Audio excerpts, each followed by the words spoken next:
로마서 7장 1절부터 1절입니다.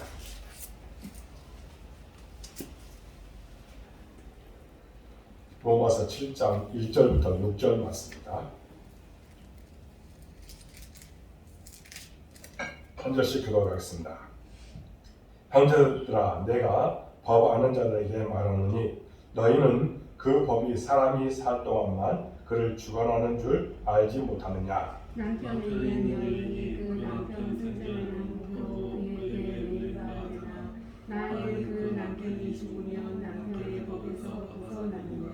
그러므로 만일 그 남편 생전에 다른 남자에게 가면 혼녀라. 그러나 만일 남편이 죽으면 그 법에서 자유롭게 되나니 다른 남자에게 갈지라도 음녀가 되지 아니하느니라. 그러므로 내 형제들아, 너희도 그리스도의 영으로 말미암아 율법에 대하여 죽임을 당하였으니 이는 다른 이 곧 죽은 자 가운데서 살아나신 이에게 가서 우리가 하나님을 위하여 하려 합니다.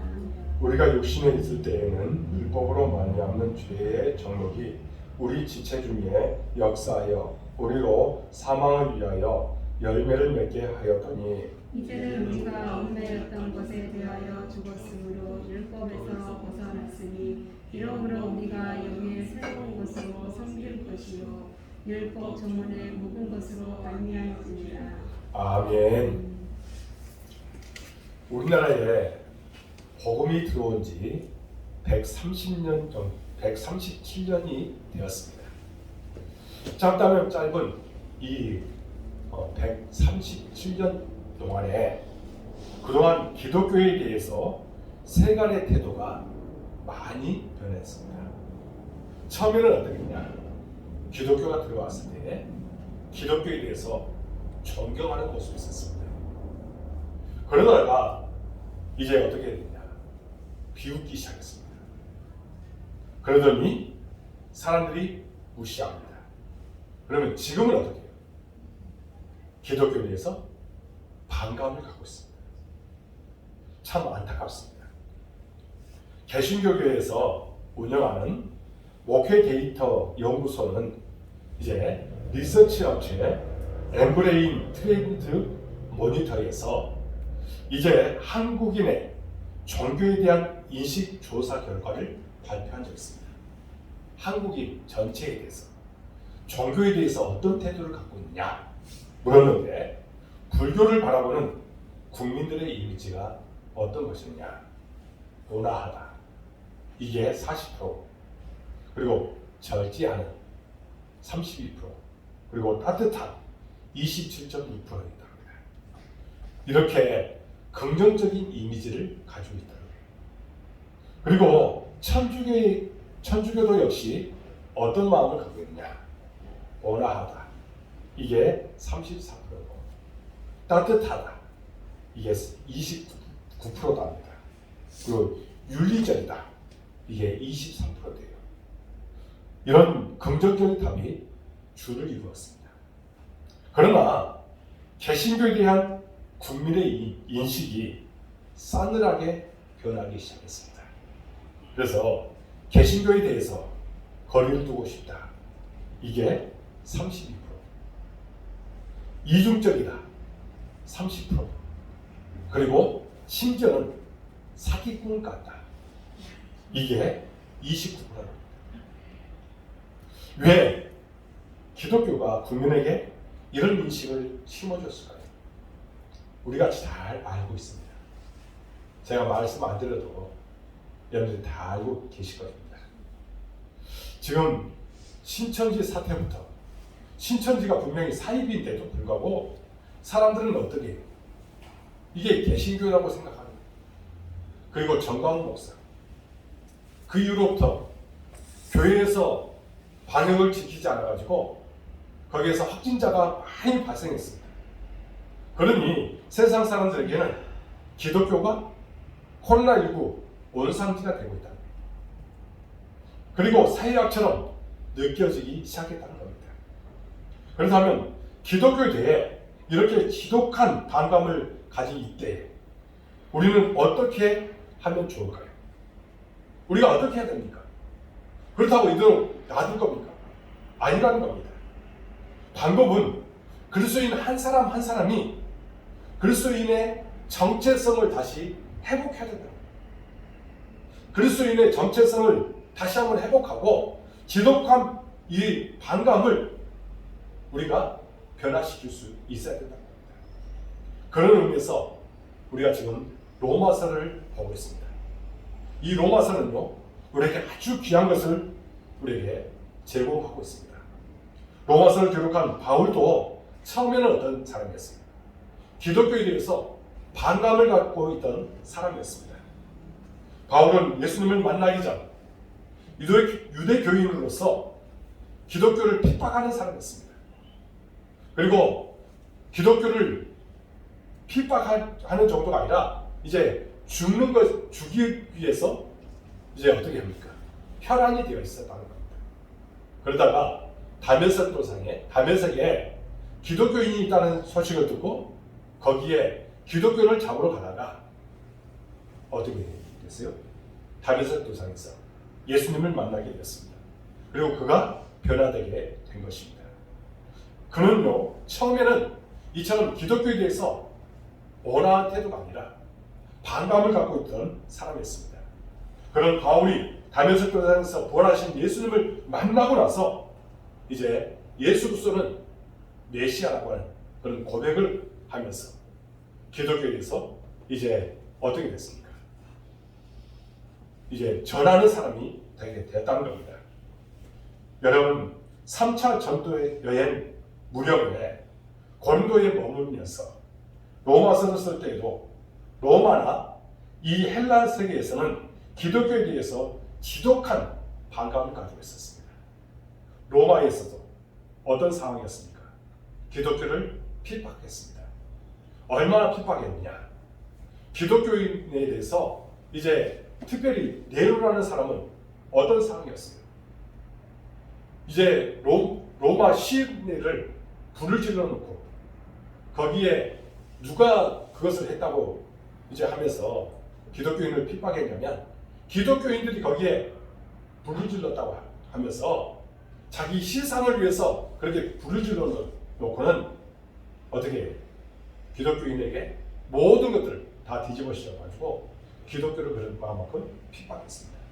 오늘 경기장에 모아놓고 얼마나 많은 기독교인들을 죽였는지 모릅니다. 로마에 10대 황제가 있습니다. 기독교에 대해서 핍박했던 10대 황제가 있었는데 그들은 기독교를 완전히 말살하기 위해서 얼마나 그들이 혈안이 되었는지 모릅니다. 그런데요, 그 안에서 기독교인들이 어떤 삶을 살았습니까? 그래도 예수 믿는 사람답게 그리스도인의 정체성을 갖고 그렇게 살아간 결과 313년에 밀라노 칙령에서 로마에서 기독교를 국교로 이제 공포하게 되는 그런 역사가 일어나게 되었습니다. 그만큼 기독교인이 책임을 다했고 기독교인으로서 정체성을 다했기 때문에 그런 놀라운 역사가 일어나게 된 것입니다. 어떻게 보면 기독교인의 정체성을 바로 알고 기독교의 삶을 바르게 살아냈기 때문에 그런 놀라운 결과를 이루게 된 것입니다.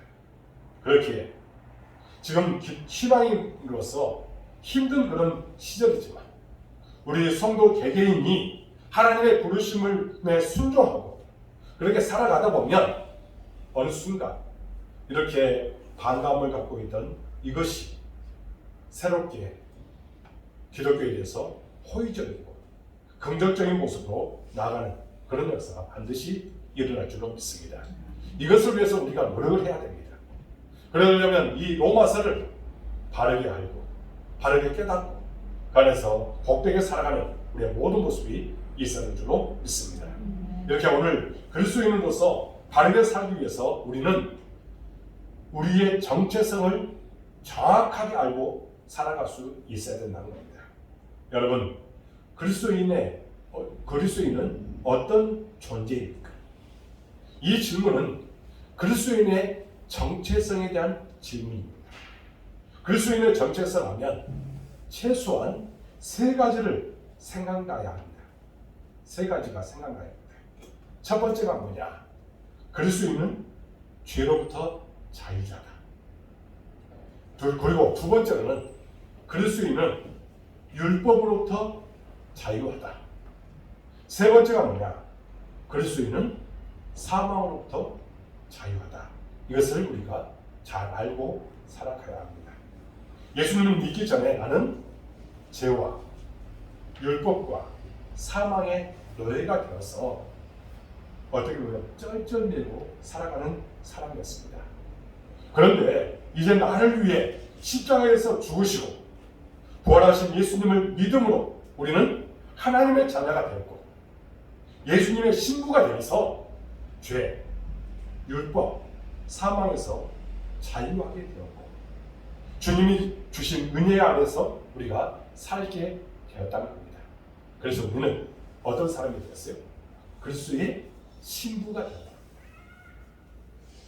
여러분들은 그리스도의 신부입니다. 믿으십니까? 사도 바울은 이 사실을 로마 교회 성도들이 이해하기 쉽도록 어떤 것을 이야기하냐면 혼인 관계로 이것을 잘 예를 들어서 설명했습니다. 오늘 1절에서 3절 말씀을 보면 이런 내용이 나옵니다. 오늘 1절부터 3절 말씀을 우리 한 목소리로 읽겠습니다. 시작.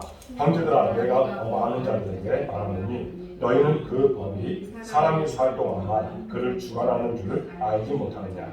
남편 있는 여인이 그 남편 생전에는 법으로 그에게 내인과 되나니 만일 그 남편이 죽으면 남편의 법에서 벗어나느니라. 그러므로 만일 그 남편 생전에 다른 남자에게 가면 음녀라. 그러나 만일 남편이 죽으면 그 법에서 자유롭게 되나니 다른 남자에게 갈지라도 음녀가 되지 아니하느니라. 아멘.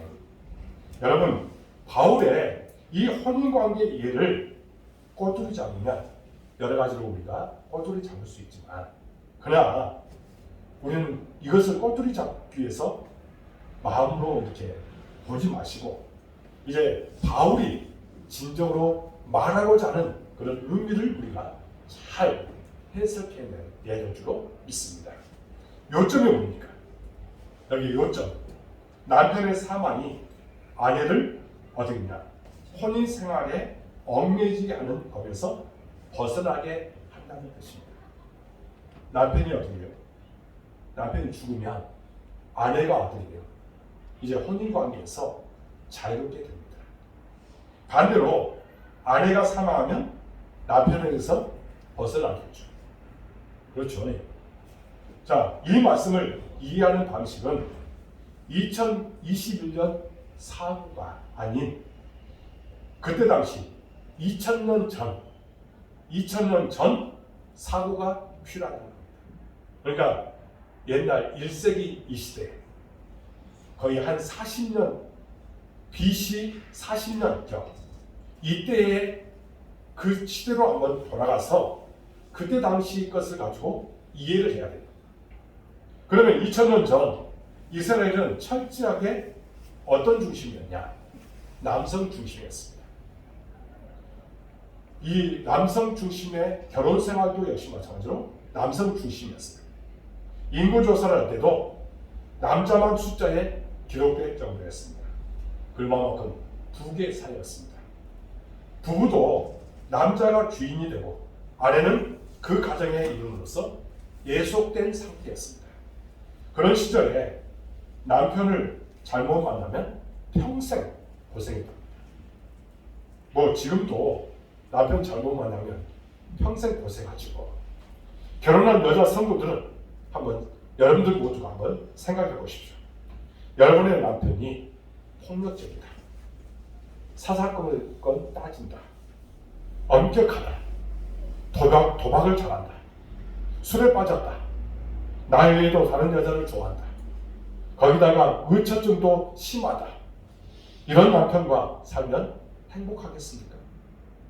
아마 지금 이런 남편이 있으면 아마 이혼하려고 할 것입니다. 그런데 바울이 로마서를 기록할 이때는 여자는 어떻게 했냐? 그런 남편이라도 꼼짝을 못하고 살 수밖에 없었습니다. 만약에 여자가 그 남편에게서 벗어나서 다른 사람하고 결혼한다 이렇게 하면 무엇을 한다? 어떤 상태다? 가늠한다. 그러면 그 여자는 어떻게 해요? 돌로 쳐서 죽여도 상관없습니다.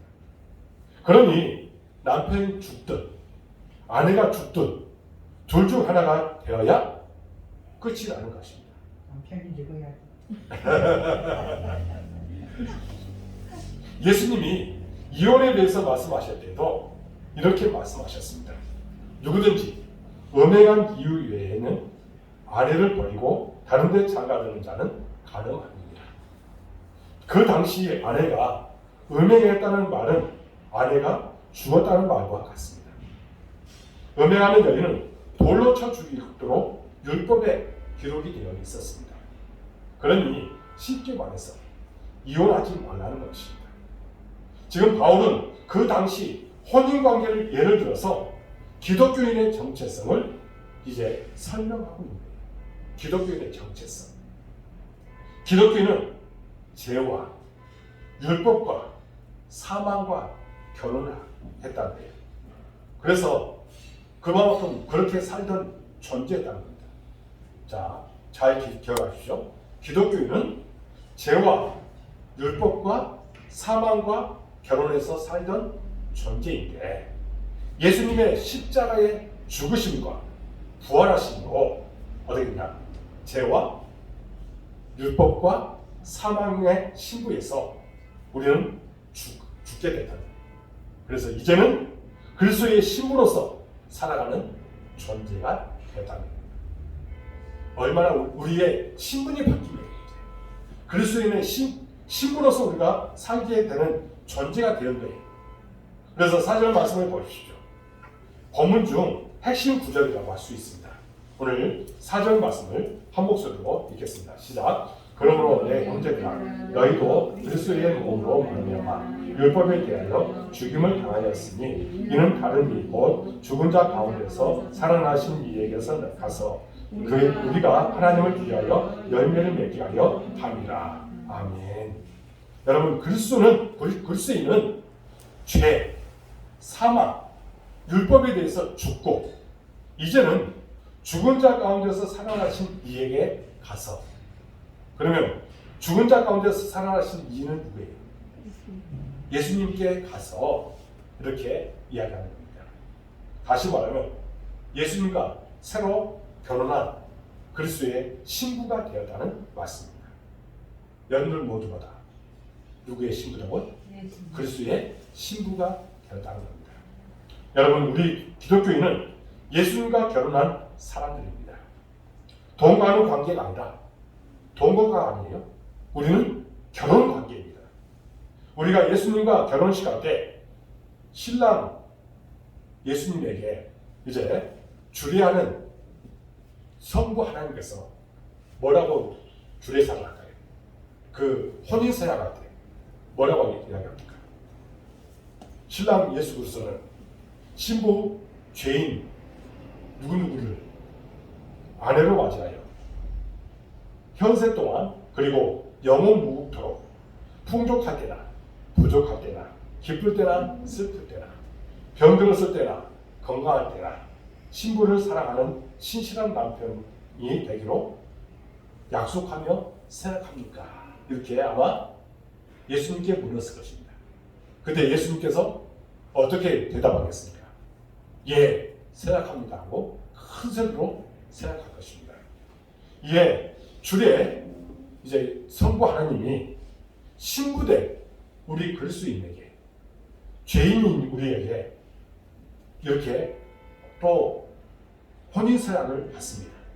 그때 어떻게 해요? 신부 죄인이 누구누구는 신랑 예수 그리스도를 남편과 구주로 맞이하여 현세 동안 그리고 영원 무궁하도록 풍족할 때나 부족할 때나 기쁠 때나 슬플 때나 병들었을 때나 건강할 때나 신랑 예수 그리스도를 사랑하는 신실한 아내가 되기로 생각하며 약속하며 생각합니까?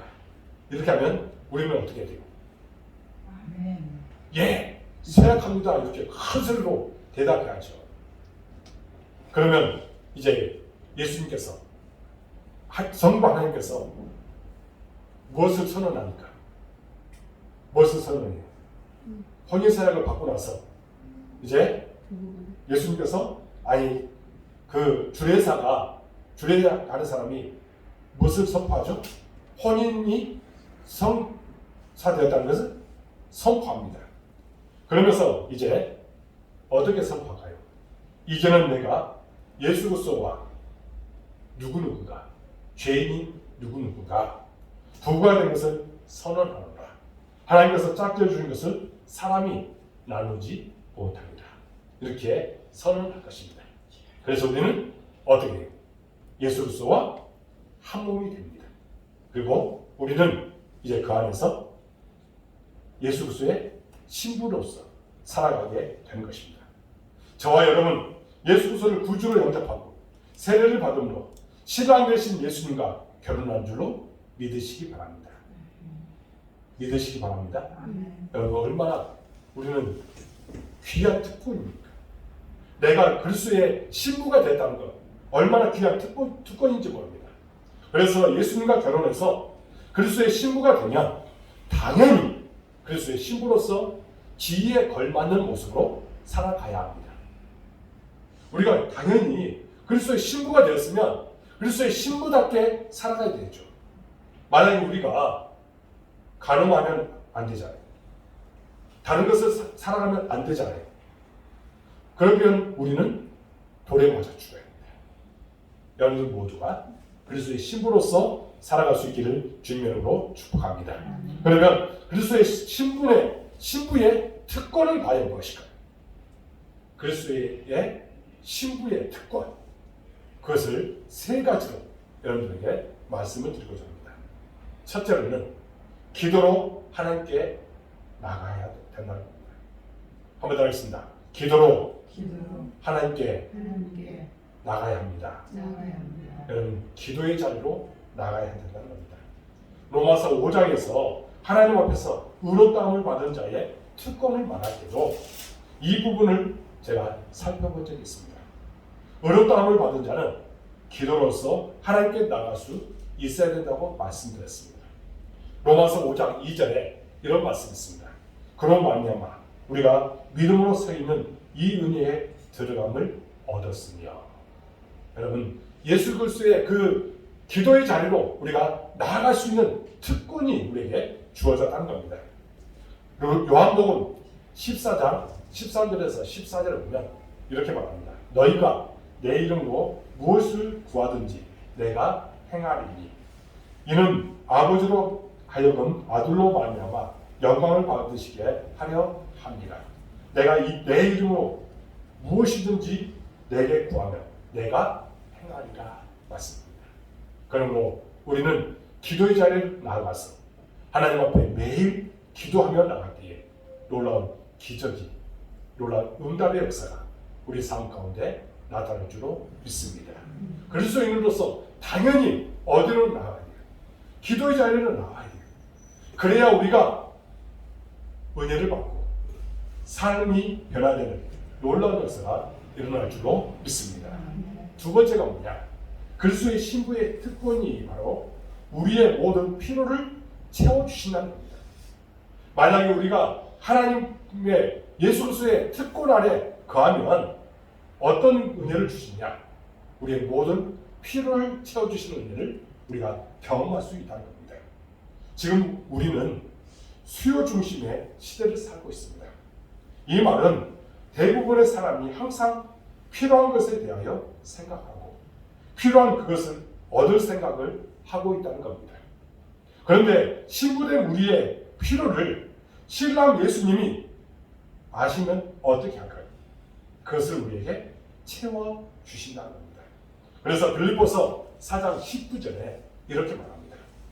나의 하나님이 그리스도 예수 안에서 영광 가운데 그 풍성한 대로 너희 모든 것을 채우시리라. 할렐루야. 여러분들이 필요한 것들을 채워주시는 은혜가 반드시 나타날 줄로 믿습니다. 그러므로 그리스도 안에 거하는 자에게는 이런 특권이 주어짐을 믿을 수 있기를 바랍니다. 세 번째로는 그리스도의 신부의 특권이 뭐냐? 바로 예수님의 인격적인 돌보심과 또 보호하심을 우리가 받고 살아가게 된다는 겁니다. 예수 그리스도와 교회된 성도의 부부관계를 가장 잘 묘사한 성경이 어디냐? 바로 아가서입니다. 여러분 아가서 잘 읽으시죠? 아가서를 보면 여기는 솔로몬은 신랑된 예수 그리스도를 상징하고 술람이 여자는 누구를 상징하냐? 바로 신부된 교회와 우리를 상징합니다. 그런데 여러분 이 시각으로 아가서를 보면 우리에게 참 은혜가 됩니다. 예수님이 인격적으로 우리를 얼마나 세심하게 돌봐주시는지를 느낄 수 있기 때문입니다. 닭살이 돋을 정도로 거기에 정말 사랑의 표현이 얼마나 귀하게 나온지 모릅니다. 거기에 아가서 2장 6절에 이렇게 말합니다. 그가 왼팔로 내 머리를 보이고 오른팔로 나를 안는구나.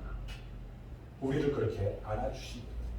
그리고 아가서 7장 10절에 보면 나는 내 사랑하는 자에게 속하였구나. 그가 나를 사모하는구나. 예수님이 우리를 그만큼 사모하고 있다는 거예요. 그리고 7장 11절에 보면 내 사랑하는 자야 우리가 함께 들로 가서 동네에서 유숙하자.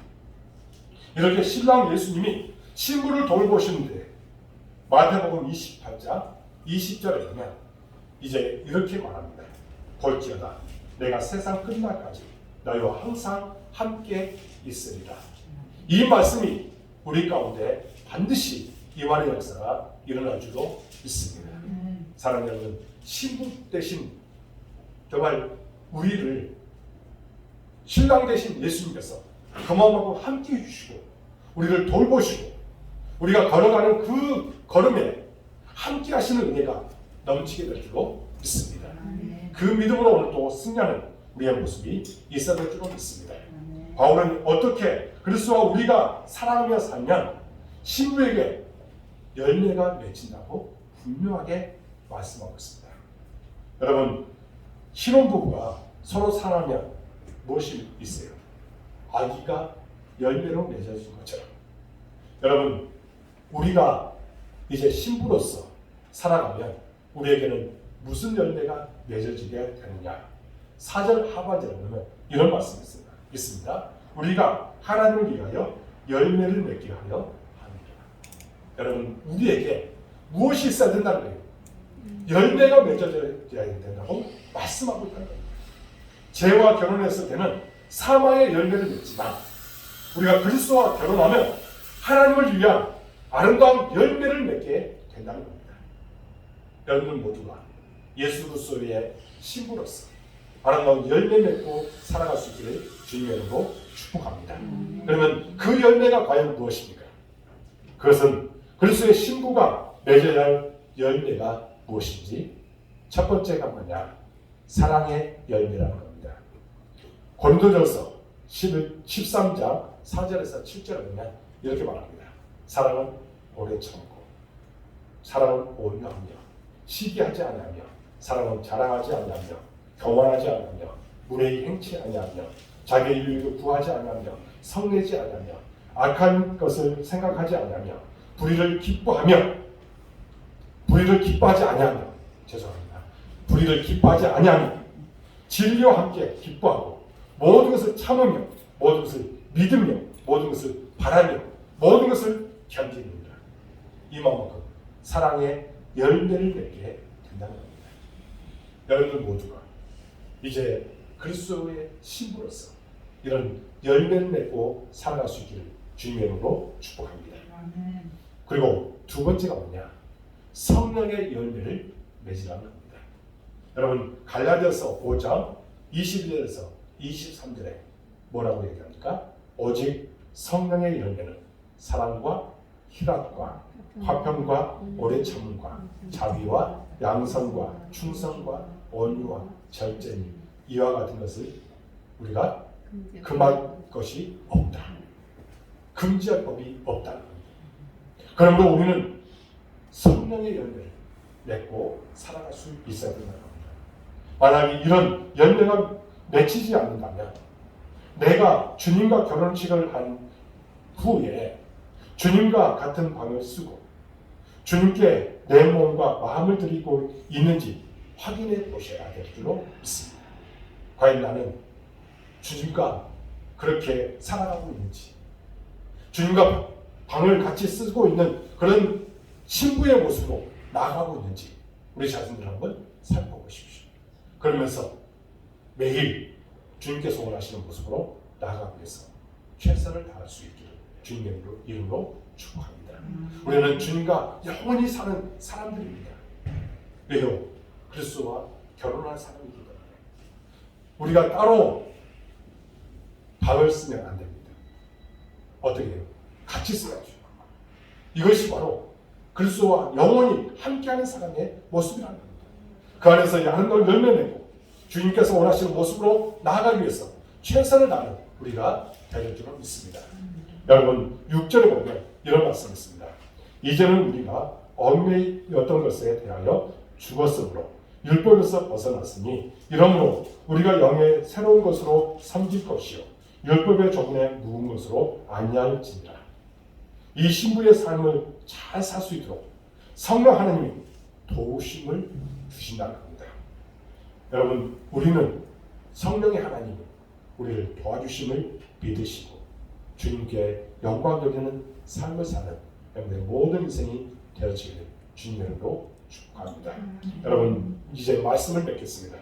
지금 세상은 기독교에 대해서 반감을 갖고 있습니다. 이때 우리는 나는 그리스도의 신부라는 신앙의 정체성에서 우리가 벗어나지 마시고 분명한 이 정체성을 가지고 그 권리와 특권을 우리가 잘 활용하고 그래서 아름다운 열매 맺기 위해서 충성을 다하는 여러분의 삶이 될 수 있기를 주님의 이름으로 축복합니다. 그리고 우리에게 하나님께서 함께 해주시고 놀라운 사랑을 우리에게 허락하여 주실 줄로 믿습니다. 기도하겠습니다. 하나님 아버지 감사합니다. 오늘 말씀 통해서 우리에게 귀한 것들을 빼내 주시니 참으로 감사합니다.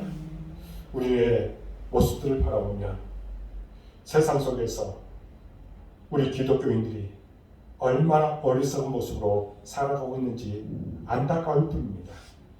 세상 사람들이 우리를 오히려 걱정할 정도로 우리는 그리스도인으로서 역할들을 감당하지 못하고 있습니다. 기독교가 지금 많은 반감을 갖고 있는 그런 상태입니다. 무시를 당합니다. 이때에 우리는 이제 다시 그리스도인의 정체성을 바르게 확립하고 그래서 주님께서 원하시는 모습으로 나아가도록 인도하여 주옵소서. 끝까지 예수님께 나아가서 기도하는 심령이 되도록 인도하여 주옵소서. 우리의 모든 필요를 채워주시는 하나님을 만나는 약속으로 함께하여 주옵소서.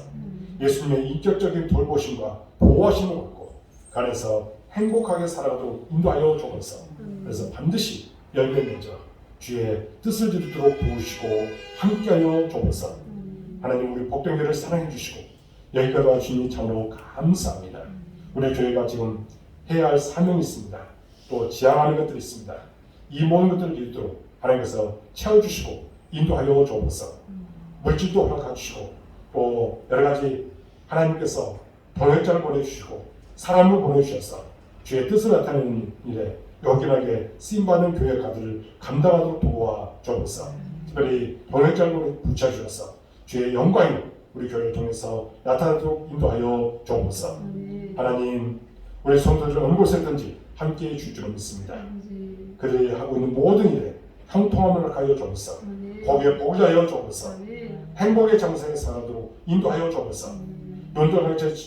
눈동자를 지켜주시고 구름이와 불기 등으로 그들을 인도하여 주옵소서. 여러 가지 일을 하고 또 차를 운전하며 나아갈 때에 하나님 안전을 지켜주시고 주의 사랑이 날마다 풍성하게 임하게 하여 주옵소서. 하나님 우리 연약한 성도들 위해서 기도합니다. 불쌍히 주시고 찾아내서 일일이 간섭해 주시고 하나님 만주셔서 깨끗하게 나음을 얻는 기적을 체험토록 도와 주옵소서. 하나님께서 여호와 라파의 하나님께서 만나주시고 놀라운 사랑으로 함께하여 주옵소서. 하나님, 이 시간 동안 기도합니다. 우리 교회 백성들 주님께서 사랑해 주시고 그들이 지혜와 명철함을 가져주시고 하나님의 나라를 위해서 귀하게 쓰임받는 아이들로 성장하도록 도와주옵소서. 학업을 위해서, 취업을 위해서 예수 수고하게 아름다운 열매 맺도록 도와주옵소서.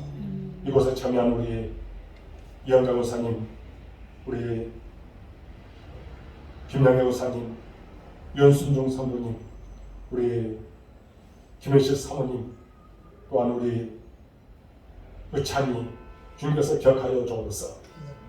이들의 모든 소원들 반드시 응답될 줄로 믿습니다. 하나님께서 지금까지도 함께해 주셨는데 놀라운 기적이 반드시 나타날 줄로 믿습니다. 하나님을 바라보며 믿고 나가기에 놀라운 기적이 반드시 나타나도록 인도하여 주옵소서. 신실한 종역들을 감당하도록 도와주옵소서. 힘과 능력과 권능을 주실 줄로 믿습니다. 이 세상 속에서 그리스도의 향기를 바라고 그리스도의 편지의 카드를 감당하게 부정없도록 인도하여 주옵소서. 자녀들을 위해서 또한 간절하게 기도하기에 그 기도 응답되도록 역사해 주옵소서. 특별히 우리 윤순중 선생님 여러 가지 일을 해야 되는데 하나님 모든 것이 건강함을 허락해 주셔서 그 모든 일들 할 수 있는 여건과 환경도 허락해 주시고 그 마음의 소원들 반드시 응답되도록 축복하여 주옵소서. 믿음이 한 걸음 더 성숙되도록 도와주옵소서. 이 시간에 참여한 우리 모든 성도들 기억해 주시고 놀라운 사랑으로 함께해 주시며 날마다 하나님과 동행하는 삶을 사도록 도와주시고 아름다운 열매 맺기에 부족함들을 이끄시고 축복하여 주옵소서. 정말 우리의 살아가는 이 인생이 정말 행복한 인생, 감사의 삶, 기쁨의 삶이 되도록 이끄시고 축복하여 주옵소서. 그러기 위해서는 반드시 하나님께서 함께해 주셔야 되겠나이다. 하나님의 은혜가 넘쳐야 되겠나이다. 하나님 모든 것을 이끄시고 축복하여 주옵소서. 온라인으로 수요기도를 들은 우리 모든 성도들 기억해 주시고 축복하여 주시며 그들의 마음의 소원도 반드시 응답되도록 역사에 주옵소서. 보라는 월금도 함께해 주시고 언제나 하나님과 날마다 동행하는 삶사도 이끄시고 축복하여 주옵소서. 수요기도에 그동안에 나와있던 우리 성도들 중에 지금 나오지 못한 이들이 있습니다. 여러 가지 여건과 환경들 하나님께서 허락하여 주셔서 다음에는 나와서 함께 예배드리는 그런 감격도 허락하여 주옵소서. 이곳이 채워지는 역사도록 함께하여 주옵소서. 부흥의 역사가 반드시 나타날 줄로 믿습니다. 모든 것을 주님께 흩어가고 예수 그리스도의 이름으로 간절히 기도하옵나이다. 아멘. 하늘에 계신 우리 아버지의 이름을 거룩하게 하시며 아버지의 나라가 오게 하시며 아버지의 뜻이 하늘에서 같이 땅에서도 이루어지게 하소서.